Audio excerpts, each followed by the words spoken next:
Coordination in life ప్రాసెస్లో part 2.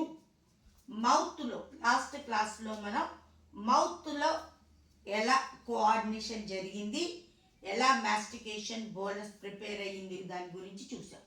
ఈ మౌత్ని ఏమంటారు అంటే ద మంచింగ్ మెషిన్ అని కూడా అంటారు. ఎందుకంటే దాంట్లోనే ఫుడ్ని స్మాల్ పీసెస్గా చేయటం, దాంట్లోనే ఫుడ్ని గ్రైండ్ చేయటం ఇవన్నీ జరుగుతున్నాయి. కాబట్టి మౌత్ని ఏమంటారు అంటే ద మంచింగ్ మెషిన్ అని చెప్పేసి అంటారు. నౌ ఈ క్లాస్లో మనం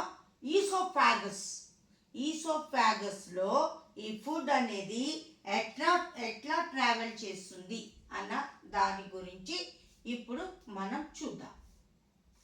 ఈసోఫాగస్ ఎలా ఉంటుంది అంటే ఈ సన్నగా పొడవైన ఈ ట్యూబ్ లాగా సన్నగా పొడవుగా ఉంది చూసారా, ఈ ట్యూబ్ లాంటి స్ట్రక్చర్ని ఏమంటారు అంటే ఈసోఫాగస్ అని చెప్పేసి అంటారు. ఈ ఈసోఫాగస్లో ఎన్ని లేయర్స్ ఉంటాయంటే 2 లేయర్స్ ఉంటాయి. ఒకటి పైన ఉన్న లేయర్నేమో అవుటర్ లేయర్ అంటారు, ఇన్సైడ్ ఉన్న లేయర్నేమో ఇన్నర్ లేయర్ అని చెప్పేసి అంటూ ఉంటారు. ఈ ఈసోఫాగస్లో మ్యూకస్ గ్లాండ్స్ అనేవి ఉంటాయి. ఈ మ్యూకస్ గ్లాండ్స్ అనేవి మ్యూకస్ని సెక్రీట్ చేసి ఇన్నర్ లేయర్ మొత్తం కూడా స్లిప్పరీగా, అంటే సబ్బు రాస్తే ఎట్లా జారుతుందో అట్లా స్లిప్పరీగా ఉండేటట్లుగా చేయడానికి ఈ మ్యూకస్ అనేది ఉపయోగపడుతుంది. ఇక ఈసోఫాగస్లో 2 టైప్స్ ఆఫ్ స్మూత్ మజిల్స్ ఉంటాయి. మనకి టైప్స్ ఆఫ్ మజిల్స్ అనేవి 9th క్లాస్లో టిష్యూస్, యానిమల్ టిష్యూస్ అన్న లెసన్లో వచ్చింది. మజిల్స్ 3 టైప్స్ ఆఫ్ మజిల్స్ ఉంటాయి. ఒకటి స్ట్రయేటెడ్ muscles, non striated muscles, cardiac muscles అని 3 టైప్స్ ఆఫ్ మజిల్స్ ఉంటాయి అని మనం తెలుసుకున్నాం. ప్రజెంట్ ఇక్కడ ఈ ఈసోఫాగస్లో 2 టైప్స్ ఆఫ్ స్మూత్ మజిల్స్ ఉంటాయి. ఈ స్మూత్ మజిల్స్నే ఏమంటారు అంటే నాన్ స్ట్రయేటెడ్ మజిల్స్ అంటారు. వీటినే ఇన్వాలంటరీ మజిల్స్ అని చెప్పేసి అంటూ ఉంటారు. ఈ మజిల్స్ యొక్క మూమెంట్ అనేది మన కంట్రోల్లో ఉండదు. ఈ మజిల్ సెల్స్లో ఎలాంటి స్ట్రయేషన్స్ మనకి కనబడవు. స్ట్రయేషన్స్ అంటే చారలు అని అర్థం. ఎలాంటి చారలు మనకు కనబడవు. కాబట్టి వీటిని నాన్ స్ట్రయేటెడ్ మజిల్స్ అంటారు. ఇవి మన కంట్రోల్లో, వీటి యొక్క మూమెంట్ మన కంట్రోల్లో ఉండదు కాబట్టి వీటినే ఇన్వాలంటరీ మజిల్స్ అంటారు. వీటినే స్మూత్ మజిల్స్ అని కూడా అంటారు. ఇందులో 2 టైప్స్ ఆఫ్ స్మూత్ మజిల్స్ ఉంటాయి. ఒకటి సర్క్యులర్ మజిల్స్, ఇంకోటి లాంగిట్యూడినల్ మజిల్స్. ఈ టోటల్ డైజెస్టివ్ సిస్టంలో ఈసోఫాగస్ నుంచి మొదలుకొని అప్ టు యానస్ వరకు కూడా ఈ 2 టైప్స్ ఆఫ్ మజిల్స్ అనేవి మొత్తం అపారటస్గా ఏర్పడి ఈ డైజెస్టివ్ సిస్టమ్ని కవర్ చేయటం జరుగుతూ ఉంటుంది. సర్క్యులర్ మజిల్స్ అంటే ఇవి సర్కిల్ షేప్లో ఉంటాయి. అలాంటి మజిల్స్ని సర్క్యులర్ మజిల్స్ అంటారు. లాంగిట్యూడినల్ మజిల్స్ అంటే ఇవి పొడవుగా ఉంటాయి, లాంగ్ సైజులో ఉంటాయి, సిలిండ్రికల్ షేప్లో ఉంటాయి. అందువల్ల వీటిని లాంగిట్యూడినల్ మజిల్స్ అని చెప్పేసి అంటూ ఉంటారు. ఫర్ ఎగ్జాంపుల్ ఇదే మనం ఈసోఫాగస్ అనుకున్నాం. ఈసోఫాగస్లో ఇలా సర్కిల్ షేప్లో ఉన్న వాటిని సర్క్యులర్ మజిల్ అంటారు. ఇలా పొడవుగా ఉన్న వాటినేమో లాంగిట్యూడినల్ మజిల్స్ అంటారు. ఇన్నర్ లేయర్లో సర్క్యులర్ మజిల్స్ అనేవి లొకేట్ అయి ఉంటాయి. అవుటర్ లేయర్లో లాంగిట్యూడినల్ మజిల్స్ అనేవి లొకేట్ అయి ఉండటం అనేది జరుగుతూ ఉంటుంది. మరి ఇక మౌత్ నుంచి బోనస్ దేంట్లోకి వస్తుంది అంటే దీంట్లోకి రావటం జరుగుతుంది. ఈసోఫాగస్లోకి రావటం అనేది జరుగుతూ ఉంటుంది. మరి ఈసోఫాగస్లో మరి మూమెంట్ ఎలా ఉంటుంది? ఈసోఫాగస్లో ఈ మూమెంట్ ఎలా ఉంటుంది అంటే ఒక వేవ్ లైక్ స్ట్రక్చర్ని చూపించటం జరుగుతూ ఉంటుంది. వేవ్ అంటే మీకు తెలుసా వాటర్లో ఇలా ఇలా ఇలా ఇలా వేవ్స్ కనబడతా ఉంటాయి. ఆ వేవ్ లైక్ మూమెంట్ అనేది ఈ టోటల్ డైజెస్టివ్ సిస్టంలో కనపడుతూ ఉంటుంది. ఒకసారి సర్క్యులర్ మజిల్స్ అనేవి రిలాక్స్ అవుతాయి, లాంగిట్యూడినల్ మజిల్స్ అనేవి కాంట్రాక్ట్ అవుతాయి. తర్వాత మళ్ళీ లాంగిట్యూడినల్ మజిల్స్ అనేవి రిలాక్స్ అవుతాయి, సర్క్యులర్ మజిల్స్ అనేవి మళ్ళీ కాంట్రాక్ట్ అవుతాయి. ఇట్లా ఆల్టర్నేట్గా ఈ మజిల్స్ ఒకటి కాంట్రాక్షన్ ఒకటి రిలాక్సేషన్, ఒకటి కాంట్రాక్షన్ ఒకటి రిలాక్సేషన్ చూపించే మూమెంట్ ఎట్లా ఉంటుంది అంటే వేవ్స్ మూమెంట్ని లైక్ వేవ్ మూమెంట్ని ఇవి పోలి ఉండటం జరుగుతుంది. It's movement look like a water waves movement. Okay, that type of movement is called peristalsis. That type of movement is called peristalsis. Like, please, this is just we feel this is a bolus.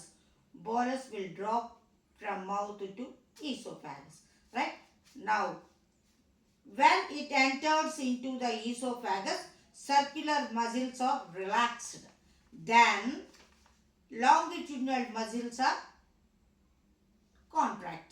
After that, circular muscles are again relaxed, then longitudinal muscles are contraction. Now longitudinal muscles are relaxed, then circular muscles are contract. Oh, this type of movement look like a water waves movement, that is called peristalsis. Okay, now oesophagus లోనికి bolus అనేది enter అయ్యి దీని లోపల mucus ఉంటుంది కదా, oesophagus లోపల అది స్లిప్పరీగా ఉంటుంది కాబట్టి అది నెమ్మదిగా ఒకేసారి జారి పడిపోదు.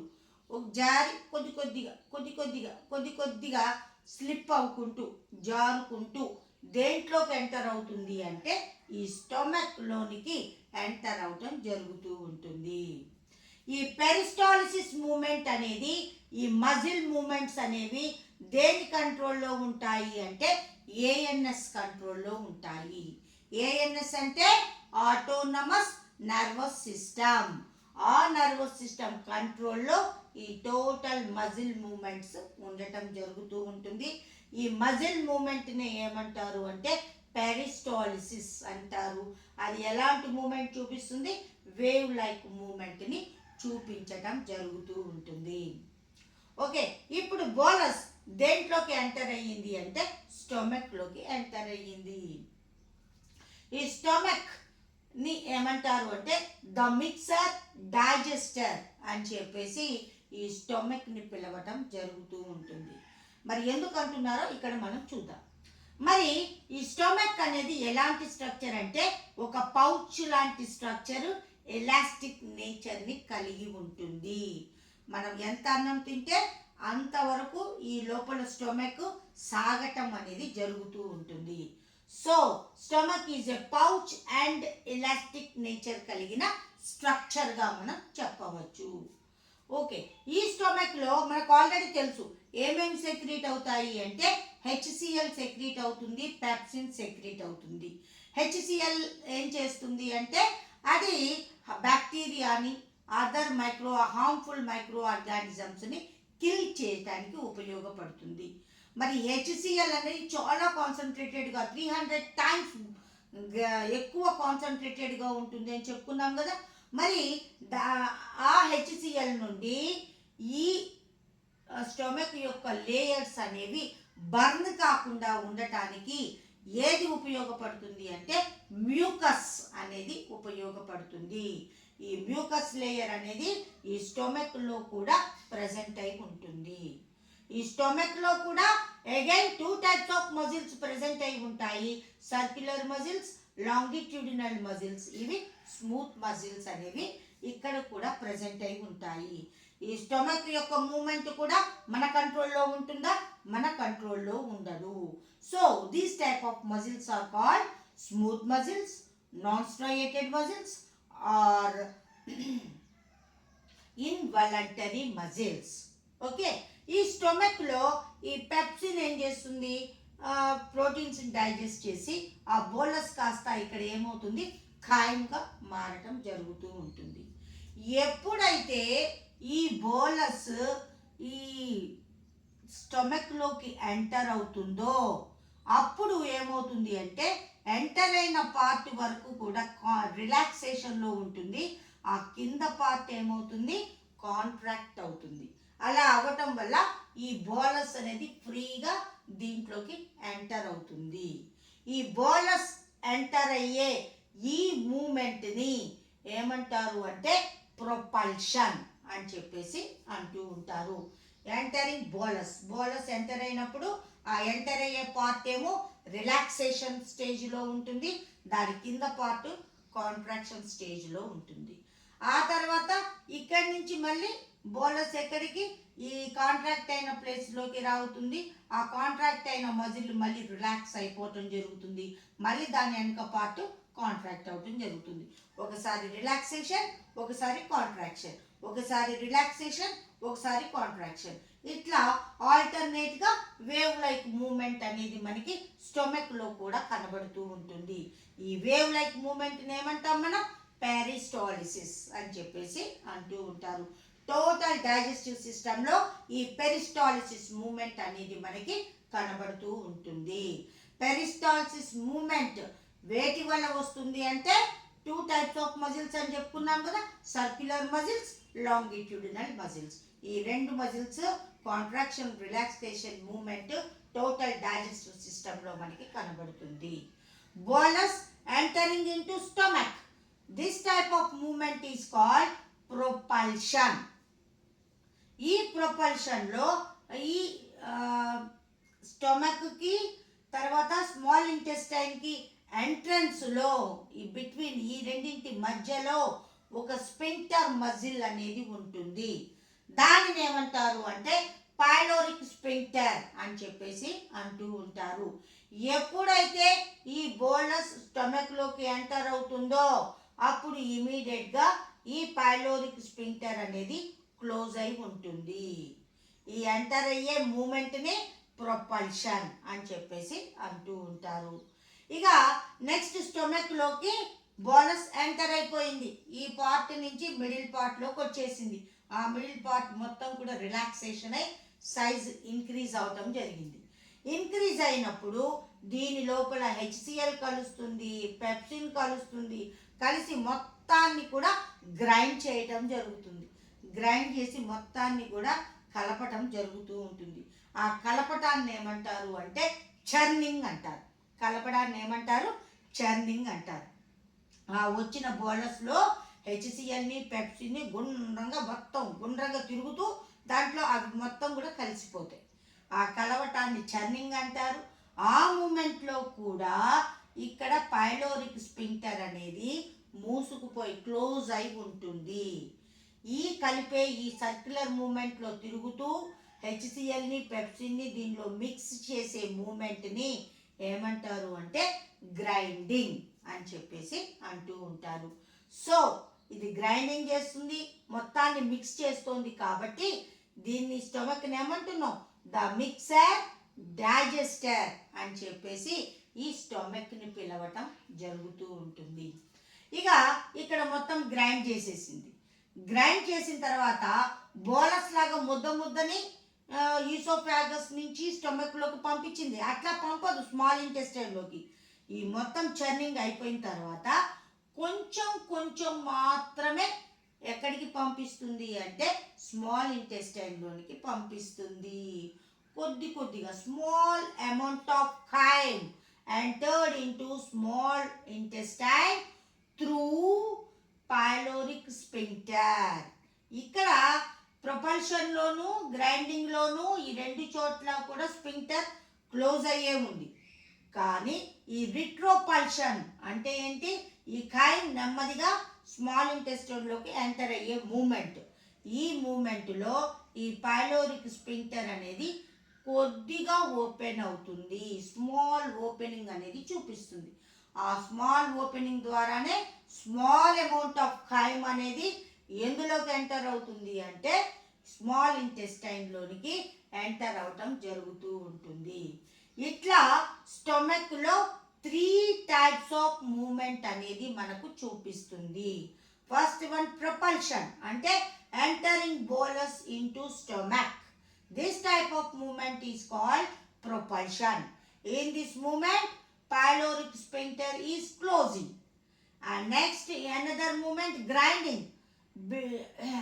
Middle of the stomach, bolus, HCl, pepsin. Both are mixing in this area. In this movement, food movement is in circular movement. It mixing HCl and pepsin in the food. This type of movement is called grinding. In this movement also, pyloric sphincter also closed. Pyloric sphincter means stomach and intestine. Between a small sphincter like muscle present in this place. That type of sphincter is called pyloric sphincter. Alright. ఇక last moment ఏంటి అంటే రిట్రోపల్షన్. రిట్రోపల్షన్ అంటే ఇక్కడ total grinding అయిపోయిన తర్వాత ఇందులో ఉన్న food, small amount of food enter into small intestine through pyloric sphincter. ఈ మూమెంట్లో మాత్రం ఈ పైలోరిక్ స్పింక్టర్ అనేది కొద్దిగా స్మాల్గా ఓపెన్ అయి ఉంటుంది. ఈ స్మాల్ ఓపెనింగ్ నుంచే స్మాల్ అమౌంట్ ఆఫ్ ఫుడ్ అనేది కొద్ది కొద్దిగా స్మాల్ ఇంటెస్టైన్లోకి ఎంటర్ అవటం జరుగుతూ ఉంటుంది. ఇది స్టొమక్లో ఉండే మూమెంట్. ఇక డియోడినంలోకి ఫుడ్ స్లోలీ ఎంటర్ ఇంటూ డియోడినంలోనికి ఫుడ్ నెమ్మదిగా ఎంటర్ అయ్యింది. మరి డియోడినం అంటే ఏంటి అంటే స్మాల్ ఇంటెస్టైన్లో మెయిన్ పార్ట్ ఏదైతే, ఫస్ట్ పార్ట్ ఏదైతే స్టొమక్కి అటాచ్ అయి ఉంటుందో ఆ పార్ట్ని డుయోడినం అని చెప్పేసి అనటం జరుగుతూ ఉంటుంది. Food slowly enter into duodenum. Entering bolus, ఇక్కడ మిక్సింగ్ ఫుడ్, ఇక్కడ క్లోజ్ అయ్యింది, ఇక్కడ క్లోజ్ అయ్యింది, కానీ ఇక్కడ మాత్రం ఓపెన్ అయి ఉంది.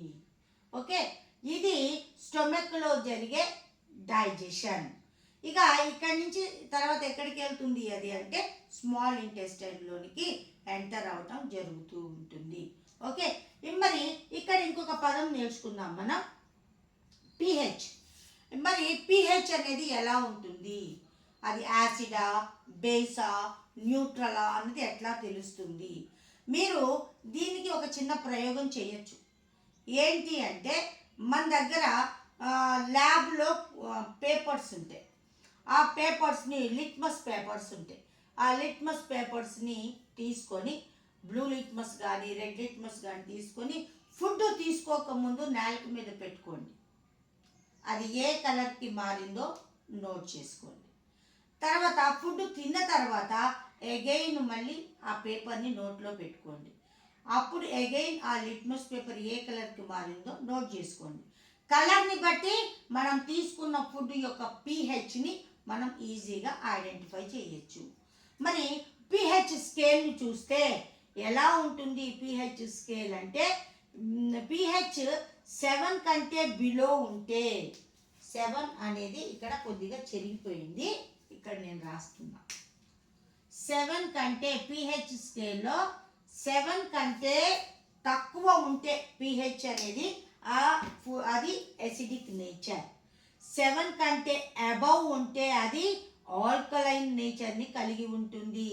ఎగ్జాక్ట్ 7 ఉంటే అది ఏ నేచర్ని కలిగి ఉంటుంది అంటే న్యూట్రల్ నేచర్ని చూపించటం జరుగుతూ ఉంటుంది. మీకు ఆల్రెడీ 7th క్లాస్లో యాసిడ్స్, బేసెస్ ఇవన్నీ వస్తాయి మనకి. ఆ ఎసిడిక్ నేచరు, బేసిక్ నేచరు, తర్వాత న్యూట్రల్ నేచరు. 7 కంటే తక్కువ ఉంటే యాసిడ్, 7 కంటే ఎక్కువ ఉంటే ఆల్కలైన్ లేదా బేసిక్ నేచర్. ఎగ్జాక్ట్గా 7 ఉంటే అది న్యూట్రల్ స్టేజ్లో ఉంది అని మనం చెప్పడం జరుగుతూ ఉంటుంది. ఇట్లా మనం తీసుకున్న ఫుడ్ యొక్క పిహెచ్ను బట్టి మనం తీసుకున్న ఫుడ్ ఏ నేచర్ ఉందో కూడా మనం తెలుసుకోవచ్చు. ఇక ఇక్కడ నెక్స్ట్ వన్ ఇంకొకటి ఉంది, ఏంటి అంటే రూమినేషన్. రూమినెంట్స్ లేదా హెర్బివోర్స్. హెర్బివోర్స్ని ఏమంటారు అంటే రూమినెంట్స్ అని కూడా అంటారు. ఈ హెర్బివోర్స్ అంటే ఫర్ ఎగ్జాంపుల్ మనకు బాగా తెలిసింది బఫెలోస్, కౌస్ చూద్దాం. ఈ రెండు కూడా ఏం చేస్తాయి, ముందు గబగబా ఫుడ్ని మింగేస్తాయి, తర్వాత ఒక చోటు నెమ్మదిగా కూర్చొని అదే ఫుడ్ని మళ్ళీ కడుపులో నుంచి నోట్లోకి తెచ్చుకొని నెమ్మదిగా దాన్ని మళ్ళీ నవ్వులుతూ ఉంటాయి. దానినే ఏమంటారు అంటే తెలుగులో నెమరు వేయుట అంటారు.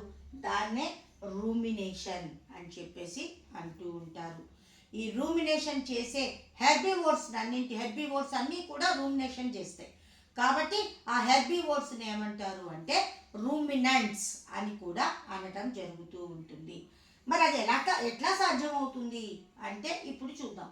మనకి స్టమక్లో ఎలాంటి స్పెషల్ గదులు అనేవి, స్పెషల్ పౌచెస్ అనేవి ఏమి కనబడవు. ఒకటే పౌచ్ స్టమక్ మనకు ఉంటుంది.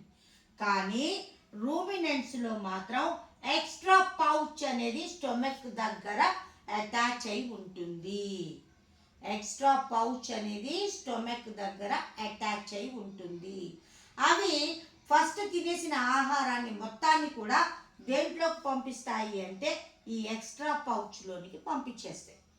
తర్వాత ఒక చోట నెమ్మదిగా కూర్చున్న తర్వాత ఈ ఎక్స్ట్రా పౌచ్ నుంచి రివర్స్ పెరిస్టాలిసిస్ మూమెంట్ ద్వారా ఈ వెనక నుంచి లోపల నుంచి బయటికి ఈ ఫుడ్ని తీసుకోవటం జరుగుతూ ఉంటుంది. ఆ వచ్చిన ఫుడ్ని అవి నెమ్మదిగా రూమినేషన్ చేసి తర్వాత దాన్ని మళ్ళీ ఈ పెరిస్టాలిసిస్ మూమెంట్ ద్వారా స్టొమక్లోకి పంపడం జరుగుతూ ఉంటుంది. ఇక్కడ మూమెంట్ చూడండి, రివర్స్ పెరిస్టాలిసిస్ మూమెంట్లో ఏం చేస్తుంది, బయట నుంచి లోపలికి నెమ్మదిగా లోపలికి వెళ్ళిపోతుంది ఫుడ్. కానీ ఇక్కడ ఎక్స్ట్రా పౌచ్ నుంచి లోపల నుంచి బయటికి లాగుతుంది ఫుడ్ని. అంటే ఏంటి, ఇక్కడ పెరిస్టాలిసిస్ అనేది ఇలా కాకుండా ఇలా రివర్స్లో కదులుతుంది. ఆ రివర్స్లో కదలటం ద్వారా ఈ రివర్స్ పెరిస్టాలిసిస్ మూమెంట్ ద్వారా లోపల ఉన్న ఫుడ్ దాంట్లోకి రావటం జరుగుతూ ఉంటుంది. ఇది కోఆర్డినేషన్లో పార్ట్ 2. మౌత్ లాస్ట్ క్లాస్లో చూసాం. ఈసోఫాగస్లో, స్టొమక్లో ఈ రెండింటిలో కోఆర్డినేషన్ ఎట్లా ఉంటుంది, వాటిల్లో ఈ డైజెషన్ ఎట్లా జరుగుతుంది, వాటి యొక్క మూమెంట్ ఎట్లా ఉంటుంది అన్నది మనం ఈ పార్ట్లో చూడటం జరిగింది. ఇక నెక్స్ట్ వన్ ఏంటి అంటే small intestine, large intestine, respiratory system, circulatory system, వీటిల్లో మూమెంట్స్ అనేవి ఎట్లా ఉంటాయి అన్న దాని గురించి మనం పార్ట్ 3లో చూద్దాం.